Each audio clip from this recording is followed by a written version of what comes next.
Hello and welcome. I'm Tommy, and today I'm going to be comparing the Logitech G703 to the Logitech G Pro. If you're looking for the reviews of these two mice, you can find those on my channel, and I would love for you to check them out if you're curious about that type of thing. In this particular video, I'm just comparing the two to see if you're on the edge of like, do I want the G703 or do I want the G Pro? I'm hoping to kind of help you with that decision.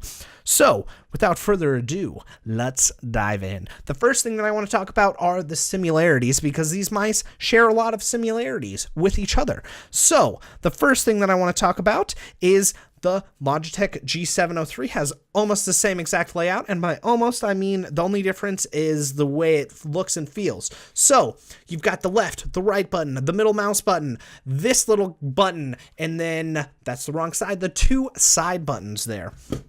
On the G Pro, you've got the left, the right button, the middle mouse button, that button again, and then the two on the side. So like I said, you see, they're quite a bit the same in that sense. They're both using the PMW3366 optical sensor from Logitech, which is considered one of the best sensors out there on the market right now. I can attest to them being absolutely spectacular. I would rate the performance for both of these guys to be a 10 out of a 10.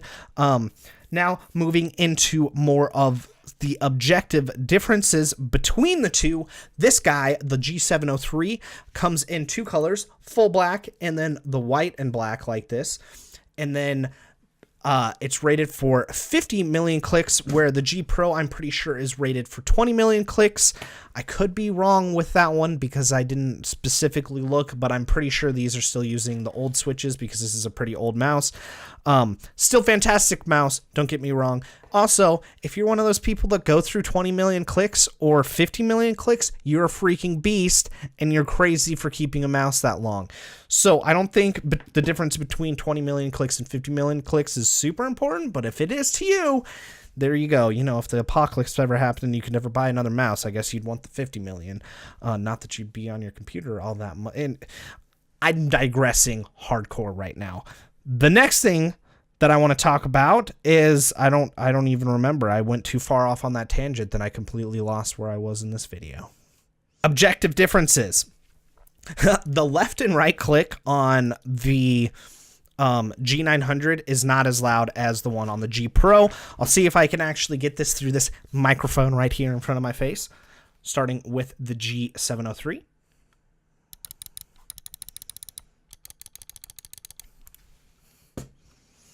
G Pro.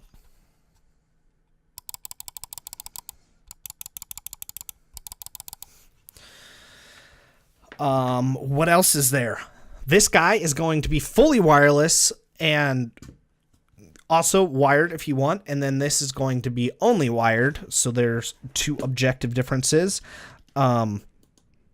Their scroll wheel is going to be the same in the sense of you don't have the infinite scroll wheel. It's going to scroll up and down the same with the center mouse button as this one. Now going into more of the subjective reasoning behind the two, I do believe that the G703 is a more comfortable mouse to hold in your hand, just because the way that it fits in your hand is just super snug. It is obviously only a right-handed mouse, so if you're looking for a left-handed mouse, you're kind of out of luck, unless if you want to be kind of awkward and weird. I don't know.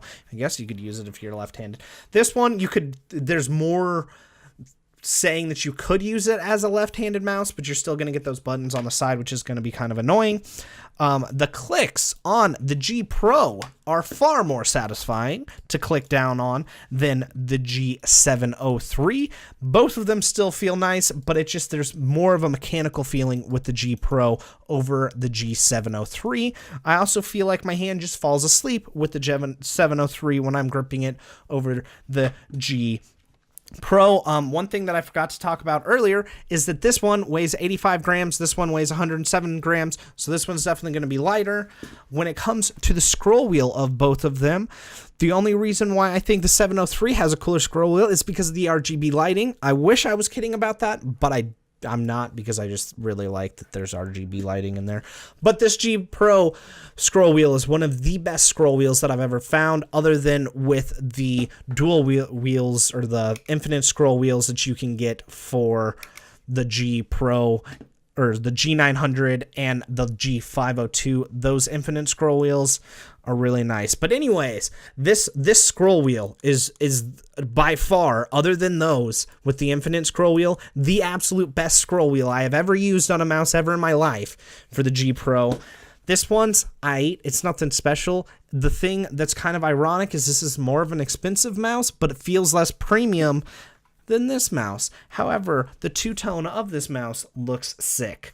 Not that that's the reason to buy a mouse, even though, you know, I guess you gotta match your peripherals if you've got white, you know, limited options. Anyways, I'm digressing once again, going off on random tangents because these mice are pretty much exactly the same. Clicking the side buttons for the G703 is also a wee bit easier than it is for the G Pro, just simply because with this guy, they're so ginormous, you can just keep your thumb in one spot and hit both of them really easy. Not that you can't do that with this one, it's just a little weirder, it just doesn't work as well, so you almost end up hitting both of these with the tip of your finger instead. If that's important to somebody, there you go. They both move around on the mouse pad super nice. The G Pro does actually move on the mouse pad a bit easier than the G703, but they're both pretty close. What else is there that I can say but that's between these two? I already mentioned the wireless. I already mentioned, I think I mentioned everything that's really the difference. If I had to pick between the two of them, though, I'm just a sucker for really good wireless. You're not going to, this is the newest technology from Logitech, even though it's the same exact thing as like you could find in the 403 or the 900 or whatever, except that it can charge your mouse wirelessly through inductive charging. I would still pick this mouse just because I'm right-handed and I think it's more comfortable, and you're getting a little bit more for $30 more in the sense of the fully wireless. If you want to do the charging, you've got the charging, the two-tone, and then just the way that it sits in your hand is more comfortable. It is way, way bigger if you actually put these next to each other. I need to do it this way. It's like... It's a good size difference between the hump on this one and the hump on this one. Let's not get dirty now. I know you went there. Anyways, that's all I've got. So if I were to pick one of the two, this guy's going to come in at $70, constantly on sale for $50. This one, it comes in at $100, and I think I found it on sale once for $88, but I don't think it included the white color. So you're going to be paying about $30 more for this, but you get fully wireless and the two tones. You don't get as nice of a scroll wheel, like I said, but it's still a solid scroll wheel. The left and right clicks aren't as nice, but you get the same exact sensor and everything else. So I guess it's kind of up to you on what you're wanting to trade off on. One thing that I forgot to mention earlier is that these buttons on the side here feel a little more squishy than the buttons on the G5 or on the G Pro, just simply because the size difference is you're clicking straight into the mechanicalness of the G Pro, where with the G703 you've got just such a big button that it's not as clicky, but they're very similar still when you're feeling it. That's all I got for this video. It ended up being a little longer because I went on random rants and wasn't as well put together as I would have liked. But alas, I'm going to end it here. I do stream on Twitch on a regular basis, so if you're interested in checking me out there, I would love to see your beautiful face. Anyways, if you like this video, leave a like. If you didn't like this video, leave a dislike. And of course, if you've been following my content for a while, please do subscribe. And I will see you and your beautiful face on the next one. God bless. Bye!